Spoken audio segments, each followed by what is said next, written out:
ఎప్పుడైనా సరే ఏదైనా అకస్మాత్తుగా చూడకూడదు చూసామనుకోండి, ఎలా ఇప్పటికిప్పుడు స్నానం చేయడానికి అవకాశం లేదు, ఎలాగ మరి చాలా దోషభూయిష్టమైన విషయం చూశానే, ఈ పాపం పోవాలంటే అనుకున్నాను అనుకోండి, వెంటనే ఏమిటంటే గరికిని ముట్టుకుంటే చాలు పోతుంది.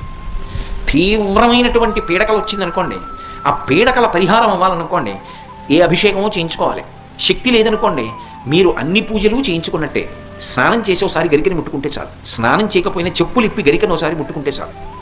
అందుకే శతమూలా శతాంకురా సర్వగం హరతు మే పాపం దుర్వాదు స్వప్ననాశిని. ఓ శతమూలా శతాంకురా, నువ్వు అనేకమైన వేర్లతో ముందుకెడుతుంటావు, అటువంటి అంకురా నిన్ను ముట్టుకుంటున్నాను. దీనివల్ల ఏమవుతోంది? సర్వగం హరతు మే పాపం, నా పాపములన్నీ పోతున్నాయి. దుస్వప్ననాశిని, దుస్వప్నములు పీడకల యొక్క ఫలితము పోతోంది. అటువంటి గరిక విఘ్నేశ్వరుడి పాదముల మీద వేసి తీసి కళ్ళకద్దుకుని తల మీద పెట్టుకున్నారనుకోండి, విఘ్నములన్నింటినీ కూడా తీసేస్తారు.